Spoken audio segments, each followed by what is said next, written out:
Yay. Well, there's nothing like internet to test the power of your conscious presence. So I've been scrambling for the past 10 minutes to try to get the computer, which keeps saying unstable connection. I say, dear God, it can't be so. But the only stable connection is in God. So let's begin with God. And as per usual, we will be seeing if we can pool, synchronize, synergize the extraordinary energy of yearning and openness that is in this worldwide group in 20 minutes of centering prayer. And as we've done before, I've been leading into it with extracts from that wonderful teaching of Jesus on courage, abundance, and trust in what looked like difficult times. So the gospel from Luke 12. And do not keep striving for what you are to eat and what you are to drink. And do not keep worrying, for it is the nations of the world that strive after these things, and your Father knows you need them. Instead, strive for his kingdom, and these things will be given to you as well. Do not be afraid, little flock, for it is your Father's good pleasure to give you the kingdom. Do not be afraid, little flock, for it is my Father's good pleasure to give you the kingdom. So we'll sit.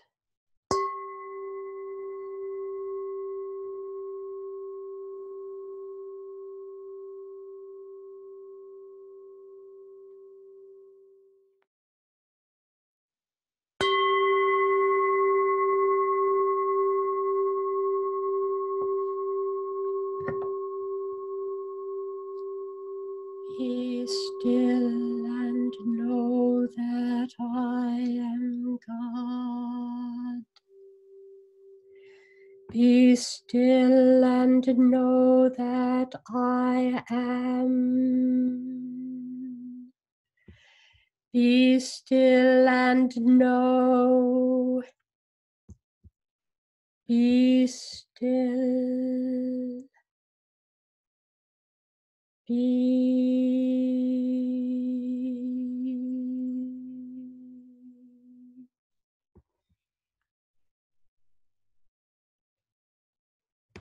And so we're up and running for the third day.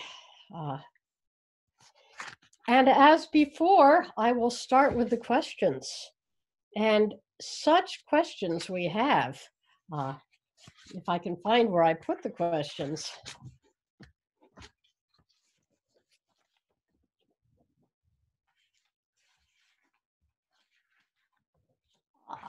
There they are, the questions.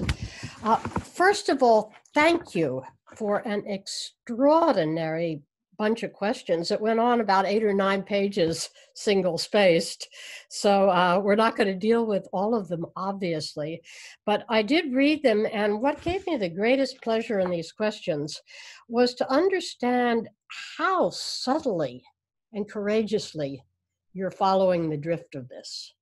The questions were every single one of them on target and revealed very, very deep depths of understanding, compassion, and actually creative wrestling and application. I loved it. The questions are worth publishing in and of their own right. I know that what we were doing here is risky, to shine the limelight, to expose a spiritual teacher at the point of his greatest vulnerability can easily be misunderstood as an attack. And it can give the impression of disillusionment. And I knew this was the risk, because it might look like, oh, she's saying Thomas has clay feet. Well, of course, we're human beings. But the sense that Thomas would have the courage and the trust in the first place to share this very vulnerable passage with his followers, the passage of his own final transfiguration, And then to put it out there and have you follow that and move through that and not get disillusioned, but see that this is leading somewhere. Really, that speaks worlds to your own intelligence and faithfulness as students of Thomas Keating, uh, because it's precisely this ingredient, this sort of elixir that is transfigured in this passage that brings that capacity of tough courage and hope to a world that desperately needs it. Otherwise, superficial cheer and reassurance doesn't go deep enough. And so I think in that spirit, it's wonderful to see what you're doing with this. Uh, the first question that I wanted to look on came right there. In relation to the poem Twilight of Myself, did Thomas no longer feel the presence of God toward the end of his life? It would seem so when I come to the end of the poem, and it leaves me quite sad. Well, that's the initial that's the initial feeling. But Thomas did not lose the presence of God. It's just, it moved through this period of suffering and disorientation to a deeper place. And that's the way it is on the spiritual journey. And you know this from the very get-go, that the whole nature of the journey is what you thought was the essence, the real deal, proves itself to be only the form. And then the form feeds away. And it goes right through from the very, very first time you wrestle with spiritual consolations up to the end of your life as at first it's the creeds, or it's the Eucharist, or it's the father of the church, or you want to hang on to something and say, this is the essence. And then it goes. And you're like, what happened? And then something else fills back in at a different level. And you can see it because you've been changed in this process. And on and on and on and on it goes, as long as your human life goes on, and probably beyond that as well. So this is the process. It's one of subtilization. And as I said before, when we looked at it yesterday, the poem we were looking at, Twilight of Myself, is really at the headwaters, the onset of what I call Dark Night A and Dark Night B. They bookend the journey, and the first part of it is the period of what you might call the final sort of letting go of your last gasp at form. And as you become more and more capable of standing in essence. So it feels like a tremendous grief. And I think that's what you're picking up. But don't think that means that Thomas lost his faith. It didn't. No one could do this journey without faith. And if Thomas had lost his faith, I guarantee that none of us would be here right now. So we're watching the cost of a truly Paschal transformation. And I think there was a couple of really interesting attendant questions. Somebody said, I wonder if Mother Teresa was in a dark night. I said, right on. Because you can imagine what happens to a journalist when who listens to somebody all of a sudden saying, well, I don't know about this God. I don't know, and they say, oh, she's lost her faith. How do you expect someone on the outside to understand the subtlety of the passage? So I think that if we went back with these eyes and really looked at Mother Teresa's passage from the point of view of Dark Night, we might see some things there that were missing before. A couple of people asked, well, what's the difference between depression and Dark Night? We've got a number of people that have got some good psychological insights on this call. And in point of fact, they're mixed up in each other. You can't make a clean distinction, and you rarely get one without a little bit of the other. You rarely do. And sometimes that's compounded by stuff going on, woe, in the outside world, as it certainly was, as we saw in the beginning of this Twilight of the Self poem. You can be sick, you can lose your job. Often an outside blow will sympathetically lock with an inside transition. So there's bits and pieces of it in both. Uh, I owe to my wonderful, wise spiritual teacher at the Camaldolese Monastery, Father Bruno Barnhart, just nailed the distance for me, or the difference, in a way that I could work with and have for many years. Uh, he said, depression is a little bit heavier and it's self-referential. It's about me in a way. And as somebody very intuitively picked up in one of the questions, yeah, it's a dead ringer sometimes for pity, self-pity. There is something clean and slightly lighter in dark night, as if something in you knows that this is not all about you. That this is one of the necessary uh, sacrifices in the Holocaust of becoming, and you go through it. That you may lie there and your energy is depleted, but when you have to act, you act. I watched Thomas one night. I took him to a Christmas thing in Aspen, where he was supposed to be the keynote speaker, and he was dressed up in his Trappist robes and his white and his black, scapular.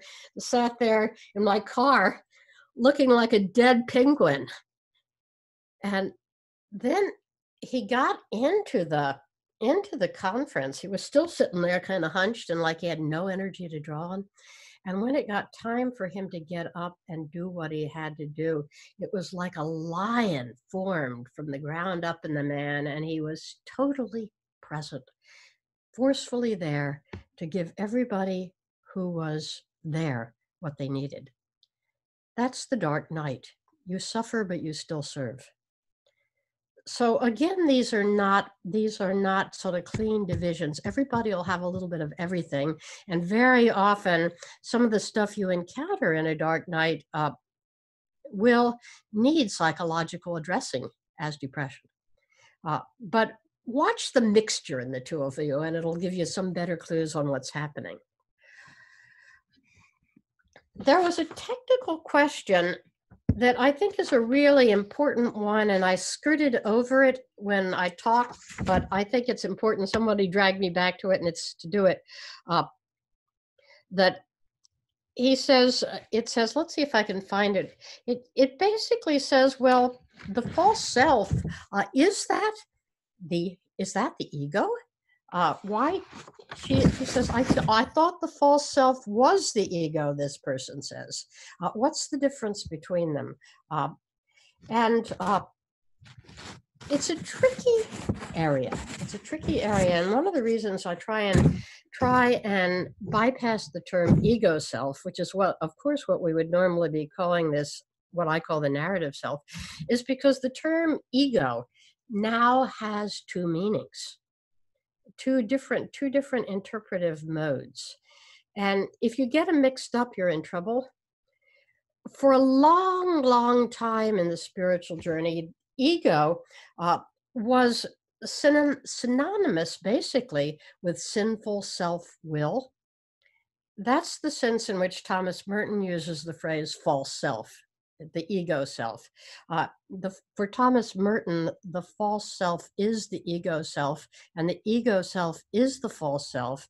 And Thomas Merton is working there on a couple thousand years of Christian spirituality, which has tended to see the ego self as the villain. It is ontologically selfish, wrong. It's there to screw up your journey. That there's a wonderful, unforgettable line in the Course of Miracles that takes this whole point and just puts it there. It says, your ego wants you dead. So there's this whole long tradition of oppositionality and distaste. The ego self is used in a pejorative sense. Well, along comes Jung and sees the thing in a whole different way. That for Jung, the ego is a basic structure of consciousness. And it's what allows us to perceive and be conscious and develop a sense of selfhood at all. And Jung could never conceive of consciousness without ego. Everything else was subconscious. So, in the Jungian sense and the psychology that's spilled out from this, the ego is not a demonizing word. The ego is not an enemy. The ego is simply a scientific, organic, physiological structure of perception. Uh, I've taken that a little bit further. It says it perceives by running the program, uh, perception through differentiation. I am me, that world is out. It differentiates, it discriminates, defines, but it's a legitimate organ of consciousness, and you can't take it away. And you really can't consider it an enemy either. So that's the reason I like to sidestep the term. One of the shadow sides of Christian spirituality, and I would say all axial spirituality, if you want to see it that way, because you see the same thing in Buddhists, Hindus, is the tendency to try to do the spiritual journey oppositionally. That there's an enemy, to turn it into spiritual warfare. And I got one very interesting comment that sort of raised some questions about Thomas's use of the false self on exactly that point. This is from an integrative psychologist who said, how can you integrate that which you're demonizing? And Thomas's use of the false self, certainly, while he gives it psychological specificity, which is what it's needed, it's also at the tail end of a long, long, long spiritual history of trying to get transformed by repudiating a part of us. I think that's already shifted in our world. It's shifted in the time since Thomas first launched the teaching, and it's shifted by people working with it. But we're in a slightly different place now, and I would say that the tenor in the 21st century, as we're going to move forward, is going to move in the direction of softening up the oppositionality in our maps and really looking more gently and kindly at those parts that, while they're more immature and defense oriented, they do care for us and they do carry us. So, along with that question, along with other changes that I see on the forefront, along with revaluing whether we can really use spiritual warfare as a model for as image for transformation, somebody asked the question about the body. They said, I'm a kinesthetic I'm a somatic psychotherapist and work closely with the body. In your view, what is the body's role in the journey from false self to narrative self to witnessing self to no self? Well, I say the body has an all important role, and a role that's so important that we really haven't even scratched the surface of it yet. The old style school to which Thomas always belonged, the highest ideal was really to make the body neutral, to get it so that it didn't interrupt. But in point of fact, there's a whole tradition of teaching that says nothing. Not only do you need the body to balance yourself so you don't get crazy and locked in your emotions when you're going through your centering prayer, but your body actually, in one sense, carries a deep wisdom itself that in some way knows the lay of the land in transformation better than either the mind or the emotions. And not only that, I believe that it is as we move constantly in the work of bringing ourselves further down in our body, that the work of becoming alive, fully embodied, fully present, a little bit more comfortable with sensation. As that happens, we begin to build a nest deep in the center of our being, where witnessing self can begin to nest and can begin to become the seat of a new non-dual selfhood. As long as we don't have the body's support, we will default to the narrative self. It lives in our head, it runs by the egoic operating system, and you can't get out of your narrative self. It will be the journey of me going toward God. It'll be dualistic all the way. Readiness is determined not because God looks at you and says, oh, there's Pamela, she's ready to go, but because with the conscious, loving participation of your body, you've built a nest into which this deeper capaciousness can live. You're ready, you've toned yourself up so the system can actually run. So I think that, again, along with learning to soften the oppositional flavor of axial spirituality, we also have to really begin to delve into a much more specific and respectful understanding of what part the body plays. We're 20% there at this point because we've affirmed, we know that somehow you can't just go and meditate all the time. You've also got to walk and do Tai Chi. So we've learned that. But now we've got to get still further and say, how does the body understand? How does that understanding support the transfiguration into a new selfhood? And there is actually esoteric technology that can teach you that. We need to get working on that because it's really, really important. Okay, let's see what else. There were some questions about gifts and talents. As you might expect, that the question of well, what do you do? Where is this one? What do you do with the, if all this giving up, all this kenosis, what do you do with the God-given gifts that God has given you? Let's see, where is that? That must be over here. They said it better than I did. Well, yeah, I can't find it, but that's the essence. I think there's a couple of things we need to say here, that everything in the journey goes in stages. And what's appropriate to one stage is not appropriate to another. There's a time in our life when our actual talents and gifts are called for, and we need to put them into use in a certain way to serve the world and to build them up and to consciously fulfill them. This is a lot of the work that goes on at the illuminative stage.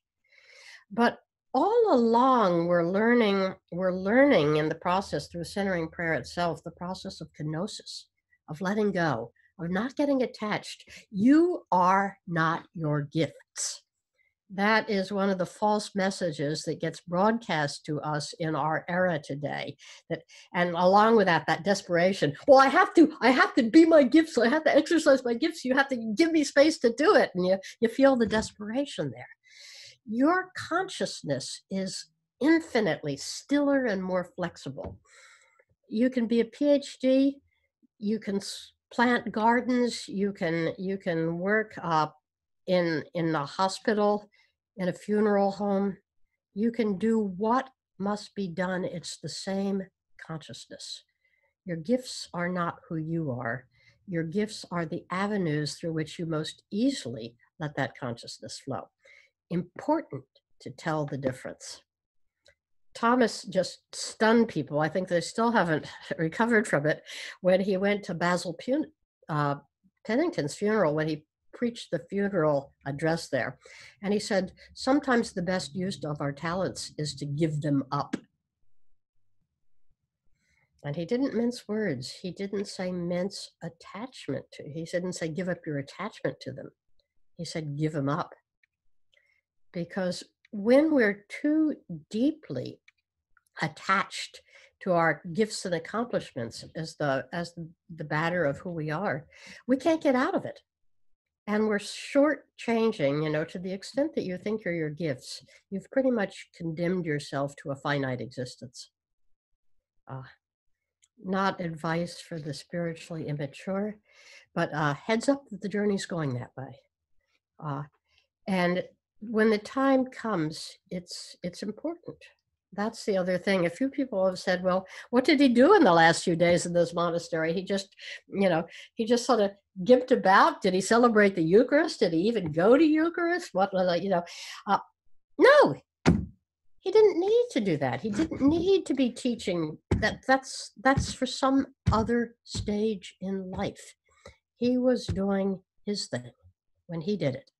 And we all do our thing when we do it in communion with the body of saints. Uh, then and that in a sense is also the response to the question that some people asked. There was the inevitable, well, is contemplation and all this contemplative prayer stuff just a sort of plaything for the wealthy, and what about the poor, and what about the oppressed, and what about the people with young kids that don't possibly have time to do this? uh, you know this only makes sense in the collective. We all hold a piece of the whole, and there is a symbiotic unity between the parts. That the monk, for example, the hermit monk, gives up a piece of life that will remain unfulfilled. And the parent with children who can't possibly find 5 minutes to sit quietly gives up a piece. But their two gifts of prayer, offered up as they can, mix and fall back on each other out of the same wholeness. So we're always carrying a little piece of the work that's done by others, which both supports us, and we're always giving a little bit of the work to others. And of course, the anguish of the poor and the suffering, and the terrible irony of where we are now, that the ones that have a little bit of cash in the bank and a nice house find social distancing way easier and more pleasant than those on the street in poverty, that are the ones taking the hit as always. We have to understand that. We have to understand the luxury of doing what we're doing, but we also have to understand the consecration of that, because the energy and the blessing which we are reaping here must be given back into where the hurt is happening on the ground. We need to be prepared for that. And if we can't, we are just in a high-class tranquilizer. So with that, the questions do shift beautifully to this issue of dark nights and the pain body. Somebody asked beautifully about whether that what we're going through now in the pandemic is actually a collective dark night, a dark night for the whole human race.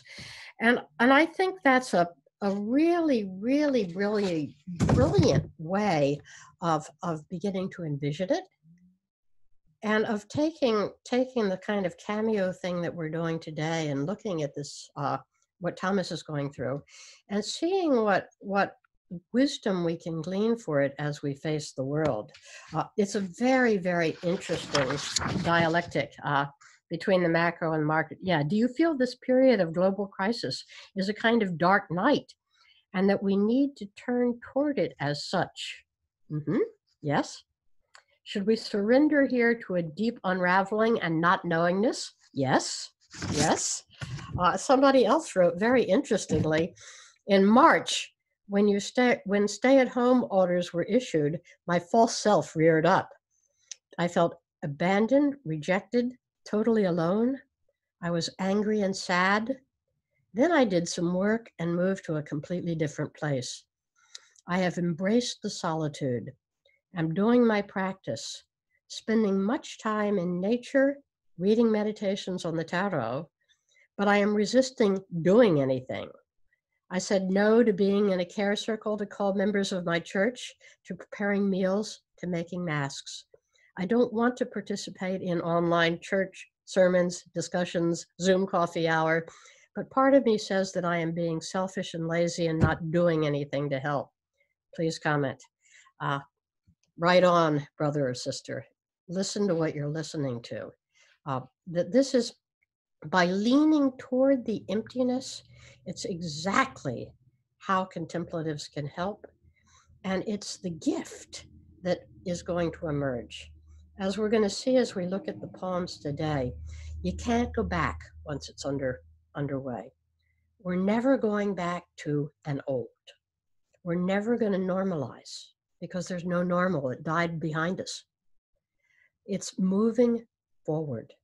It's moving forward, being able to follow the slimmest trail of the presence. And that requires tremendous skills in facing emptiness, in subtly noticing movement when there was only flatness, and being alert to cues of the new forming. These are the gifts that are cultivated in the dark night. They're sacramental gifts, and we need to be mindful of them. Someone asked, Cynthia, how could you read this when people are dying by the moment all over the world? That kind of took me aback. I said, yeah. But what a time. We can almost only be reading this at this time. The great traditions of the monks, said, sit in your cell and ponder the hour of your death. And it will teach you everything you need to know. That was Evagrius in the early 4th century. But sit in your cell and ponder the hour of your death. And that can sound morbid, but it's really the only path that leads to absolute freedom and courage. That the road of perfect love, it's sort of sad that perfect love may cast out fear, but perfect fear also casts out love. And I think we've gotten a little bit too quickly to our little emotings in this pandemic that, we're just a new way of being community. We're wearing masks and staying away from each other because we have such a good sense of wanting the other to be well. Well, maybe, but eyes don't lie. And what I see when I look at so many people's eyes is not love, but terror, fear for their life. This terrible scourge, this COVID, this stealthy virus, this horrible pathogen that's smarter than we are, that jumps form. If it can't kill the young easily, we'll give them a stroke. It seems to be out to get us in some deep way. And as long as you see people with this terror and I've got to keep myself, and then turning around and saying, but I'm just protecting my neighbor, you catch the real current in there. The eyes don't lie. And what's going to be needed at some point when we get on the ground is those with the courage, like St. Francis, to hug the leper, to reestablish the broken bonds of community in a world where an embrace is now too scary to imagine. It's all secret embraces these days because nobody will do the real deal. So you get the drift. Courage. You have to die before you can live. And I think that as we go through this tunnel, hang on to it, we will find our way into what does lie on the other side. Somebody said, do you think, is it perhaps an important role for the church to bear the pain body of the world? Well, yeah, but it's only if it can be part of the solution and not part of the problem. My immediate sort of snarky thought was, well, hey, the church is the pain body of the world, that there's so much tension, so much repression, so much terror, so much hypocrisy that just swirls and swirls and swirls around in the church. We have to get our act together. And I think in a deep way, yes. That is what one finally does, that as the body of Christ becomes clean, whole, and one, and does consciously bear the pain body of all humanity, then we'll do some good. But we can't assume that because we have some sort of title with church on the end of it, that means we're there already. It's a long road to hoe. And it's that road that we're going to look at today. So I think that's about all I'm going to do with the questions. And with that, take a deep breath, put the questions aside, and see if we can plunge into the teaching for the day. So I left you yesterday. We plowed through the poem on the solitary, and as I said, this was a lone. This was almost the nadir in some ways of the journey, as Thomas during the 90s went through that stripping I talked about during the first day. And incidentally, I did receive amongst the comments and questions a very helpful comment from somebody who took the trouble to write in and said that this poem, this Twilight of the Self, was actually there in an earlier version of it in the book in 2000, The Fruits and Gifts of the Spirit. So that basically does clinch the case that I was saying yesterday that Pat Johnson had thought the thing came earlier. It does. And it belongs to this period of the early Dark Night onset that I would call the 90s, which was the period I met Thomas. When we move today up into 5, this is definitely a late poem. This definitely belongs to the last period. And you'll see when you look at it, just the extraordinary, exquisite subtlety of what he's taking you through. I think this poem is actually the turn. It shows you the moment where, you go as far as you go and something else comes out of it. We'll look at that in a moment, but it's a delightful, mature, surprising, astonishing outburst of joy. It reminds me of the way of the chant it resonates with, the beautiful, beautiful Buddhist chant from the heart center. Gate, gate, parasamgate, bodhisvaha. Gone, gone, gone over, gone all the way over. Oh, awake, bodhisvaha. Gone all the way over. Awake at last. This is the Gate Gate Paragate poem. And I'm so honored and blessed to share it with you that if we get no farther than this one in our exposition today, and I think we'll get a little further, but it has the whole thing. It's an extraordinary, extraordinary poem. So I read The Last Laugh. I watch the seductive dance of everyday life, but the desire to join has ceased. 2 crucial questions arise. Where are you? Who are you? Nowhere is my destination, and no one is my identity. My daily bread is powerlessness. Temptations can be overwhelming. Gone is every hope of help. An abyss opens up within me. I am falling, plunging into non-existence. Is this annihilation? Or is it the path of silent love that we are? As the false self disappears, the true self is born.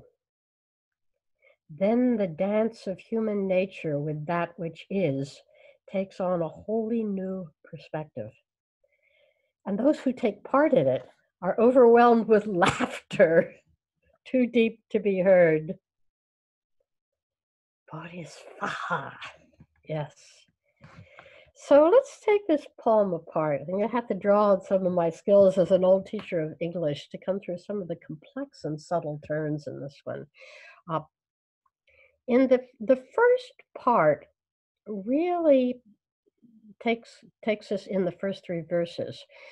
I watch the seductive dance of everyday life, but the desire to join has ceased. 2 crucial questions arise. Where are you? Who are you? Nowhere is my destination, and no one is my identity. Well, can you see that this comes from it comes from a definitely further stage along the path of that dark night transfiguration. In the poem we looked at yesterday, uh, Thomas was experiencing this loss of one thing after another as a dismemberment, as a ripping away. Now he's kind of gotten comfortable in the darkness. Uh, he watches the seductive dance, but he doesn't have any desire to join. That means, he's completely well established in witnessing consciousness. There's nothing to hook him anymore. Uh, the questions arise: where are you? Who are you? And he says, nowhere is my destination. He's off the design, the linear timeline now. Not going anywhere. No progress. No, well, when we get through this little dark night, we'll be in transforming union. It's just nowhere. And no one is my identity. Now, that's a wonderful line. Remember that comment I shared with you yesterday that came from Ted Jones, Thomas's nephew? But said that what happened for Thomas over the course of 4 decades of prayer is that his understanding of the false self shifted. At the beginning, the false self meant this wounded, neurotic self built on the 3 programs for happiness. By the end, the false self was any fixed point of reference. Anything that sort of tied you to a solid position. He had become adapted to selfhood in completely wave form, if you like that old metaphor of the wave and particle. All particle self is now gone. There's no little pearl of a true self that has a little golden identity and your name on it. That's hiding at the bottom of this. It's an onion skin, not an oyster shell. There is no final fixed nugget. And he sees this.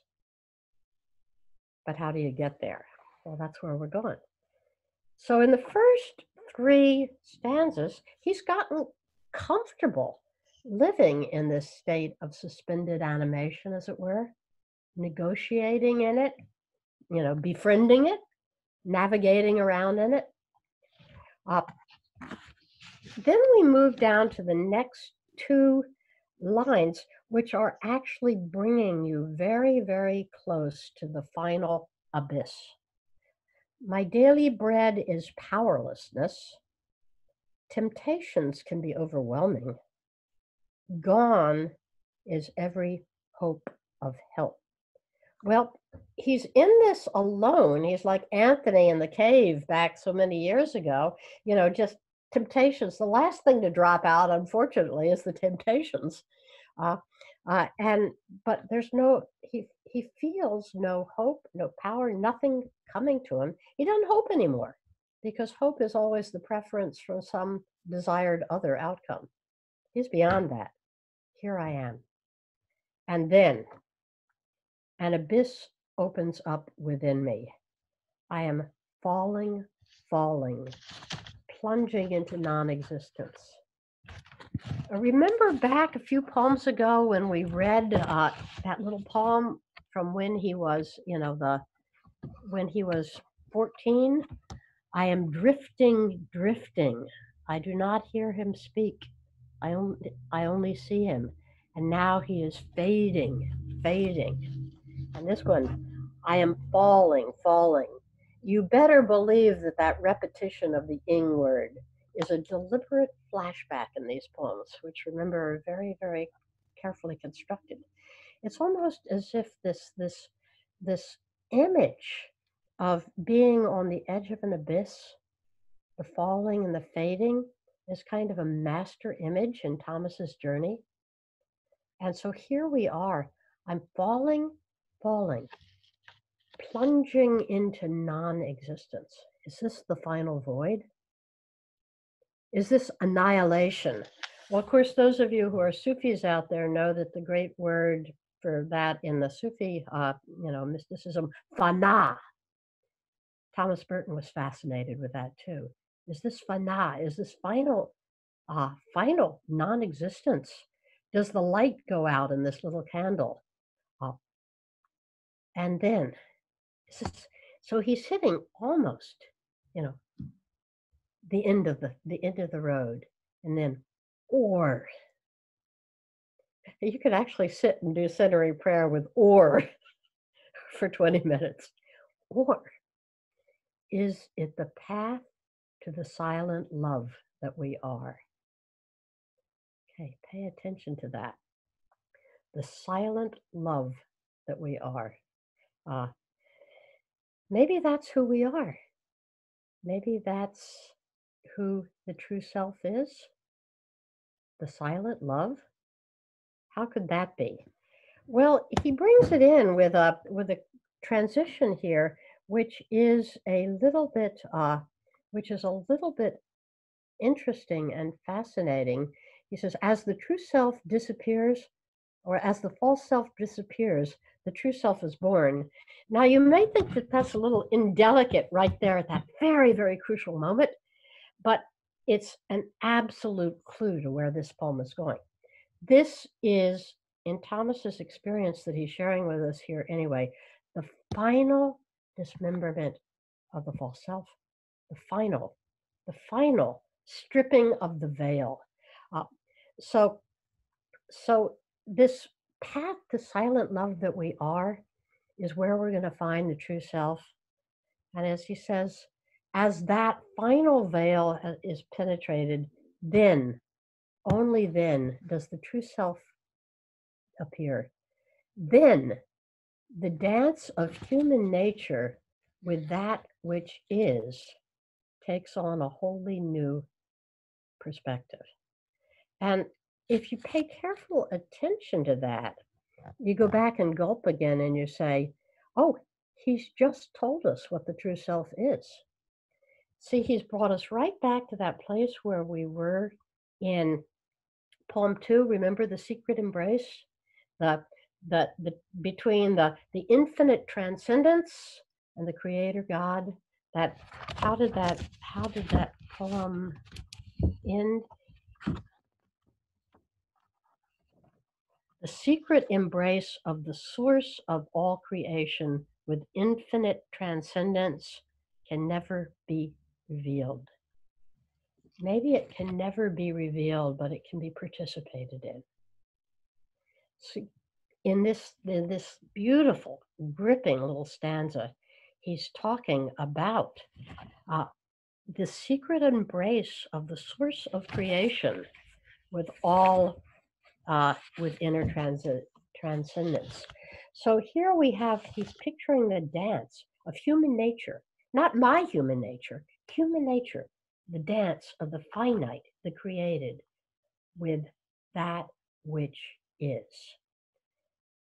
And the true self, wherever it is born in the womb of that dance. You know, I can almost hear this as all of a sudden you were born into your own realization of the Trinity, with infinite transcendence being the father pole, the human nature, the son pole. And what do you bring? The silent love that connects the two and all of a sudden makes the whole thing alive. The self is not a thing, it's a dance. It's that constant, it's that constant implicitly Trinitarian dancing between the infinite and the finite, which is the secret embrace in the heart of your soul. And not only of your soul, but the soul of all creation. There you will find yourself if you go so far as to take it there. And you'll find yourself not as thing, but as dance, as a gesture in this ever ongoing embrace between the infinite and the transcendent, in which the heart of God is revealed. And those who take part in it are overwhelmed with laughter too deep to be heard. It's so simple, so very, very simple. After all the fuss and the sweat and have I got my false self yet? What stage am I at the journey? Am I transcended yet? Am I an Enneagram 3 or a 5 or is it all done? Am I going to heaven? Boom! It's only the dance. Uh, it's an extraordinary poem. It's just extraordinary, almost as if, in breathing, when you've when you've when you've done your exhalation as far as you can, there's a moment when the out breath turns back into the in breath, and it goes on again. For me, that's what this poem is. It's right at the turn. The self is found there dancing, where the out breath turns to the in breath, where the uncreated gives itself back into light, into form, into play, into laughter. And I think with that message, if you could just really let it fall into the heart of you, you'll understand something about the joy and the blessing and the freedom and the spontaneity that Thomas brought back that pervade the final three poems we're going to be looking at. You become, you become these things. You become freedom. You become spontaneity. You become blessing. You give blessing because your nature now has been revealed as consecrated and belonging to God forever, right at the heart of the embrace. So you move forward into life just sort of merrily doing what it is you're doing with as much grace, strength, be it beneficence, as can be had and found in any moment. So with that, we move then into the last three. And I call these the ox herding poems. And I do so kind of in a deliberate play on that wonderful, by now very famous Buddhist parable, the ox herding parable, which is a parable about the finding of the true self, the taming of it. So you go on this long, long journey, and the ox is the illusory self. You finally tame it, you ride it off into disappearance, and then you bring it back into the marketplace and live out your life simply serving humanity, simply laughing that infinite laugh in human form. And these are, I believe, the ox herding poems of coming back into the marketplace. And you'll find that there's two threads going in this, in the thing. First of all, there's that deeper thread that they all sort of sparkle with this elusive joy and wonder and well-being and delight that at any tiny slice of time you can touch the taste of the whole. But they also show Thomas essentially putting back on Thomas Keating, walking around and showing you as a maturing practitioner of centering prayer on the path, how to walk it, how to tie it in with wherever you may be, so that you really know that all stages on the journey are included, not jettisoned and left behind. So there's a sort of wonderful practicality in some of these poems, and I'm going to point out some of the places in them where they seem to take what look in one sense to be kind of poetic wrong turns, but actually they're pastorally brilliant because they show you how to get into it. So we'll start with 6, which gives you a classic example of this. Out of nothing. To be nothing is to consent to being a simple creature. This is the place of encounter with I am that I am. When there is no more me, myself, or mine, only I am remains. Then the I may fall away, leaving just the am. God empowers our powerlessness so that we never despair of unconditional forgiveness and infinite mercy. Such is the grace of inner resurrection and the reward of seeking no reward. Okay, out of nothing. Well, that literally picks us up where we left off in the last poem. Thomas has emerged again out of nothing, out of annihilation. So this poem breaks kind of my very, very clearly into two parts. And I think it's the relationship between the two parts that's totally fascinating. The first part is a three stanza, and that's 1, 2, 3, 4, 5, 6, 7, 8 line recap. I don't think there's more than 20 words there of what he's just taken you through in the poem before. Brilliantly, brilliantly. To be nothing is to consent to be a simple creature. Nowhere is my destination. Nothing is my name. Just here, you know. That is the place of encounter with I am that I am. Well, of course, I am that I am is the great Yahweh, the great God that has essentially pervaded Thomas's journey and the Christian, Judeo-Christian West journey for the whole time. But now look at what he does there. When there is no more me, my, or self, or me, myself, or mine, only I am remains.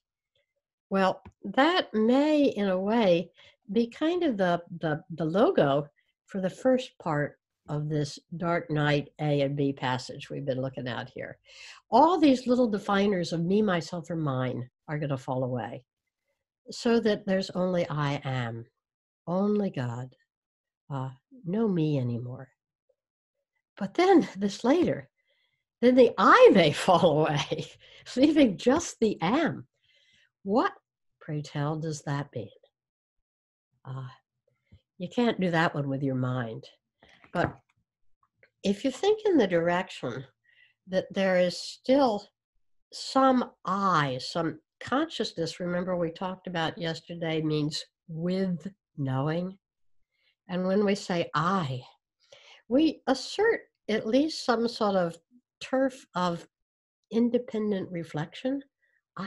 To say I at whatever level. And what if that falls away and there's only am? Once again, the Godhead, the endless unity, Burma called it, the undifferentiated, unsplit field of pre-creation, post-creation. No cracks in it through which the light gets through. It's a remarkably mature thing. Just brilliant, leaving just the am, just the presence. No definition, no relation, just the presence. And then it's almost as if he's starting a new poem. God empowers our powerlessness so that we never despair of unconditional forgiveness and infinite mercy. Such is the grace of inner resurrection and the reward of seeking no reward. Well, this could sound like Thomas teaching in 1980, couldn't it? At the headwater of the journey, doing all the things he did in the earliest centering prayer books, speaking to you in your false self, speaking to you in your woundedness and your brokenness, and saying, it's all right, dearie. God empowers you so you never despair of unconditional forgiveness and infinite mercy. This is the kind of wonderful high-end stuff that's spoken and that so many people at the beginning of their centering prayer journey find so intensely comforting. Remember back to your own start in the journey, wherever it began. But I know that for a lot of people who started the journey, they started in the journey of what you might call being traumatized by God. You know, the God that they had been taught to worship as children was fierce, punitive, judgmental, severe, definitely not trustworthy. And so in those early days in centering prayer, I think what the real liberation that Thomas gave so many is no. This God is good. God loves you. God's taking care of you. Remember the old image he gave in the spiritual journey tapes from Basil Hume about God doesn't say, "Oh, you bad boy, you've got your finger in the cookie jar." He's saying, "Take another cookie, my darling. I love to see you happy." So Thomas's first message that really put him on the map for so many people was that he brought comfort, he brought solace. He says, "Don't worry, God loves you. God will take care of you. You can trust the divine therapist. He has your best interests at heart." And so what Thomas is doing in this kind of funny little thing that feels at first like it's a whole different poem from a whole different era of life is circling back full circle. In the end is my beginning. And he's saying to us, this place where we start out is not wrong. It's not immature.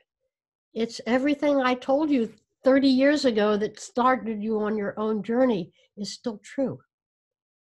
And if you want to shift into that frame of reference for looking at God, fine. The frame of reference still works. And guess what? It's connected all the way down through all the layers of the onion skin, right down to then the I may fall away, leaving just the am. The whole thing is a single piece of divine love.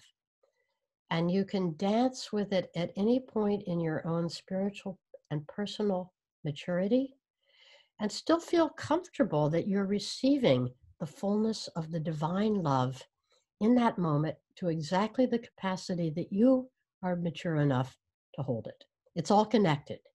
It's all the same love. So don't fall into that elitist trap of saying, well, I used to start as this little poor victim and now I am transcendent and enlightened. No, we come full circle. And the simplest things that we learned may, in the final analysis, prove to be the truest things. Scorn nothing.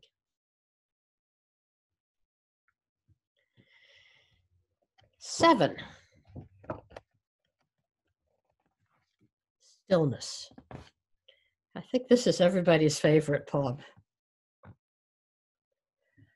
Our true nature is stillness, the source from which we come. It manifests itself within us as a rising tide of silence, a flowing stream of peacefulness, a limitless ocean of calm, or just sheer stillness. The deep listening of pure contemplation is the path to stillness. All words disappear into it, and all creation awakes to the delight of just being. Well, the wonderful thing about this poem is that it's so universal and so relevant to all phases, all stages, all religions.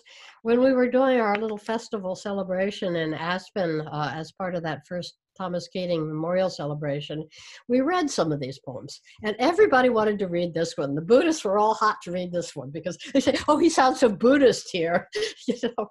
And it's also a poem that you could read at the very first centering prayer introductory, and people would still get it. It serves as a perfectly effective trailer for the whole rest of the journey. Nothing here scary, nothing here threatening, very teasing and inviting. And it's only as you come out of the end of it and realize the journey of pain and self-oblation and suffering and anguish that it has come through to get to here, that you begin to see some of the more subtle nuances is here. So just to look at a few things, our true nature is stillness, the source from which we come. That silent love, remember, that we talked about in Poem 5, that we emerge out of that secret embrace, that silent embrace, that love that dances at the heart of Creator and the uncreate. It manifests within us as a rising tide of silence. Well, take a look at this one. Don't just let it go by too fast. For Thomas and for basically all spiritual practitioners that follow this path deeply and begin to tune up their level of sensate awareness so that you're actually picking up your journey, not just in your emotions, but through the actual embodied presence. They all report simultaneously. Silence is not an absence of noise. It's a presence of silence. And silence has heft, weight, substantiality. You can taste it like you taste a northwest breeze out here in my corner of Maine after the air has been stale for 3 days. It's got heft. It's got fullness. And this rising tide of silence doesn't depict silence in this wimpy sort of way that we often approach it as, oh, we have to be very, very quiet. You know, we're going to shatter it if we make a single noise. No, silence is not that kind of delicate thing. Silence is robust and voracious and full. And as we manage to listen into it, we discover just how full it is. So he goes on, it manifests it as a rising tide, a flowing stream of peacefulness, a limitless ocean of calm, or just sheer stillness. What he's doing there is like just, I think, hilarious, and one of these subtle Thomas jokes. The first two things, he describes some states that people would approve of. Oh yes, that's what silence is. Peacefulness. Bring it on, my meditation cushion. Oh, a limitless ocean of calm. Yes, this is going to help me be calm. These are states, right? And we often associate, particularly in some practices, we associate meditation and practice of stillness with attaining some desired state. So he says, yeah, it may manifest as these states, but it may be just sheer stillness. No state. You can't put an emotional name to it. You haven't achieved any sort of desired preferable state. It's just stillness. And then he says, the deep listening of pure contemplation is the path to stillness. All words disappear into it. So once again, you've got that side that's verging towards the uncreated, but then he turns it around again, and all creation awakens to the delight of just being. Well, suppose that were so. And suppose that we got out of this restless striving and ceasing and pushing and wanting to be somewhere else than where we are. I mean, one of the really light sides and joys that has happened during this pandemic is that we've had a great time out. And that there is this deep awakening in some level to the pleasure of just being. You know, the birds, the ocean, to watch the sea get clearer and the days get brighter. You don't have to go anywhere. What's all this restless moving around in our airplanes and on our highways? That it's all just here in the rising tide of silence, if we can become full enough and deep enough to listen to it. So that brings us to, well, just a few more things that you might want to say before we pass on about, he introduces in here contemplation. Some said the deep listening of pure contemplation is the path to stillness. I had a question in there about, in the questions that came that I didn't deal with directly there, but some says, well, what's the difference between contemplative prayer and meditation? Why don't we just call it meditation?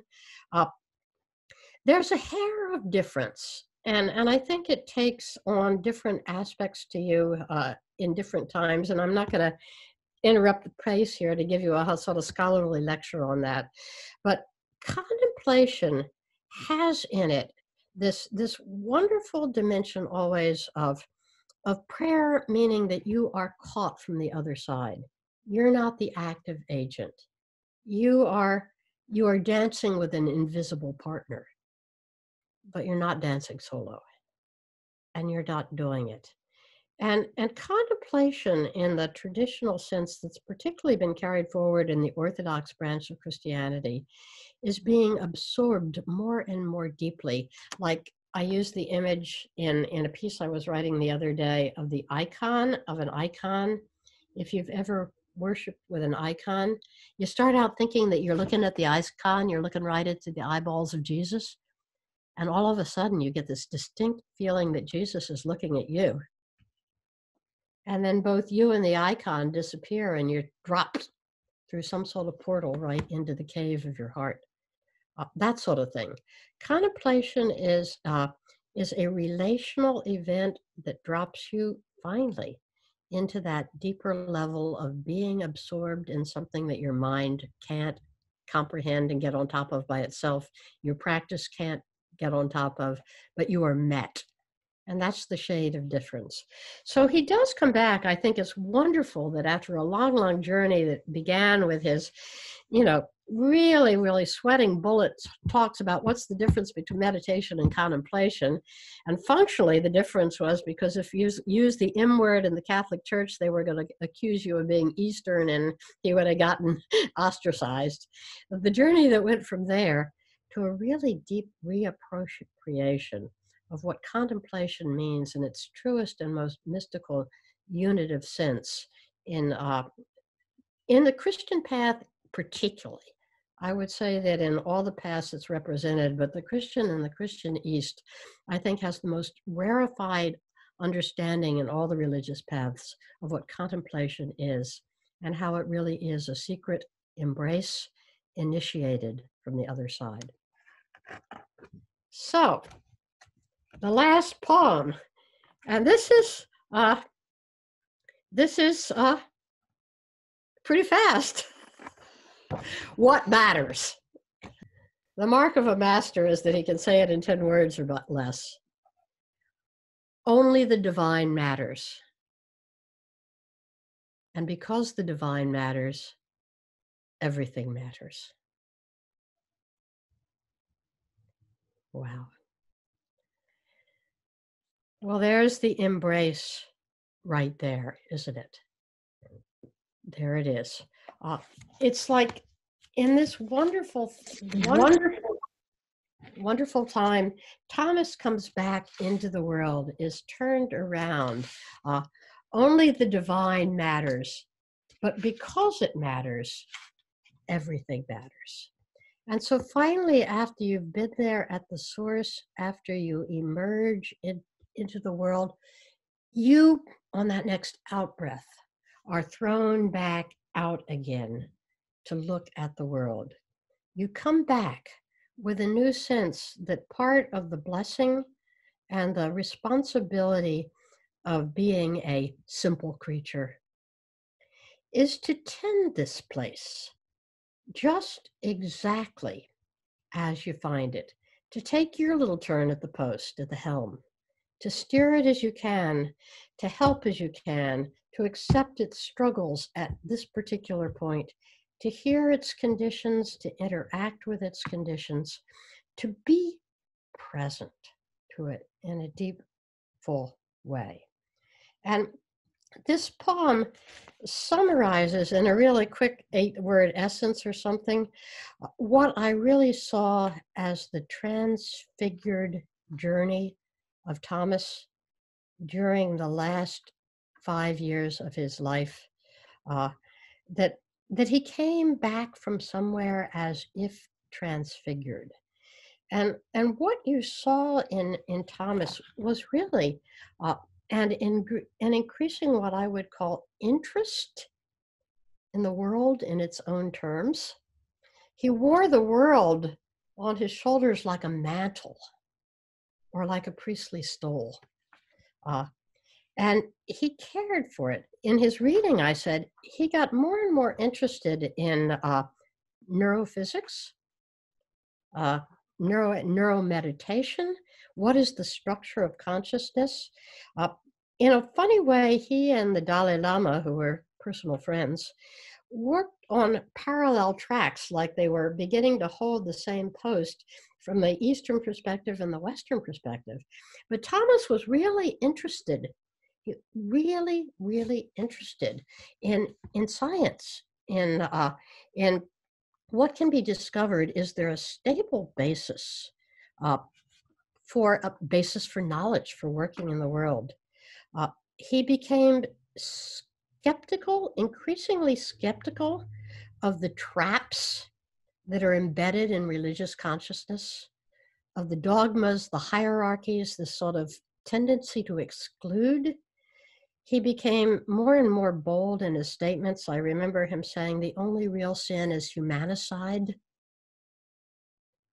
the killing of the species. You could hear him trying to find a way to a new human ground. I would say that he was as far above Christianity. He left behind the trappings of any kind of identification with a religion. You could no more call him a Christian than you could call Jesus a Christian. Think about that for a minute. It's like you hold the human being. It's not that he rejected Christianity. He was holding from a different place, a different space, free of the idols, cleared of the lies and delusions and conformities that go as part and parcel of the turf of any organized institution, wishing to emerge as simply a spokesman and a shepherd of what was to become. I saw him in the last few years as he sort of quietly held court at his, in his infirmary library drawing room, visiting with a slew of people, from many, many, many religious traditions, scholars, neuroscientists, organizational counselors. I mean, just the raft of people who were trying to help the planet, visiting, smiling, being part of the mountain, taking deep breaths of joy. I saw him gradually become the ombudsman of the whole world, the one speaking and holding us in the breach before God. I have no idea whether he had some inclination before he died, some intuition of a post he might be about to assume on the other side. I have no intuition of that, and I won't sort of end the end of this conference by dragging you all into speculation. I think he did. I think he had some intuition that he would, in some sense, his role as a cosmic ombudsman was not going to end with his death, but would in some sense continue in a newer and mightier form, just like all these subtilizations he'd passed through in his life. And so I've presented these poems as if they're the last will and testament of Thomas. And that would be one way of looking at it, but not quite. He left us one final piece as his last will and testament. And it came in a rather remarkable form right after, just shortly before his death, in the form of having lain in his bed in Spencer, sort of, you can't call it comatose because it wasn't that, but he was in another world, and eating and drinking very little, really between the worlds, came back and uttered an astonishing 7-minute, what you might call an oracle and blessing and charge, as they give at ordinations, a charge to all humanity. I'm not going to tell that part of the story. It's Eric Keeney's part to tell. Eric was the monk who was with Thomas at Snowmass during the end of his life and then followed him to Spencer. Eric was there when we did our Aspen gathering, and he read to the people that Sunday morning the transcribed words of that final oracle from Thomas. We're going to read them to you now.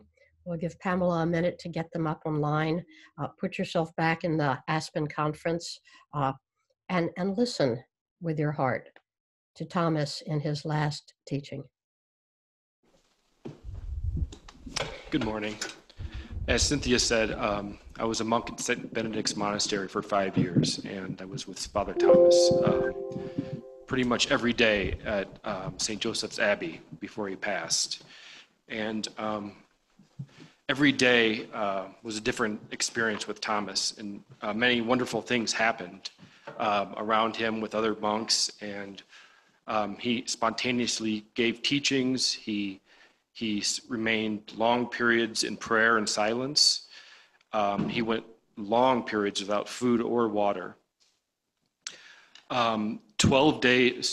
13 days before he passed, actually on my birthday, he hadn't spoken in 4 days, and it was the abbot and I that were in the room with him. And he came to, and he was speaking from this. It wasn't like the abbot and I were even in the room. He was speaking from this cosmic space. And these are his words.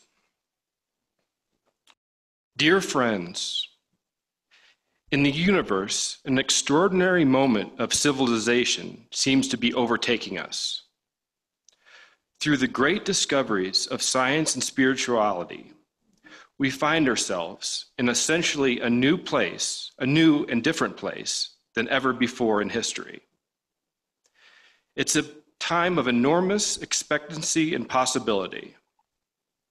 We are called to start not with the old world contracts, now that we know that they are all lies, but what we know is the truth, as proved by silence and science. So I call upon the nations to consider this as a possibility, that we should begin a new world with one that actually exists. This is the moment to manifest this world by showing loving concern for poverty, loving appreciation for the needs of the world, and opportunities for accelerated development. We need to find ways to make these really happen. I make this humble suggestion that now arms making is of no significance in the world. It hinders its progress. This will allow and offer the world the marvelous gift of beginning, creating, of trusting each other, of forgiving each other, and of showing compassion, care for the poor, and putting all our trust in the God of heaven and earth. I leave this hope in your hands and hearts, coming as a real inspiration from the heart of God. What does he care about who has this or other lands, when the power to begin with the truest history is coming from religion as expression of the source that has been realized for centuries? Buddhism, Hinduism, Sufism, indigenous, and Christianity, all religions, oneness is their nature.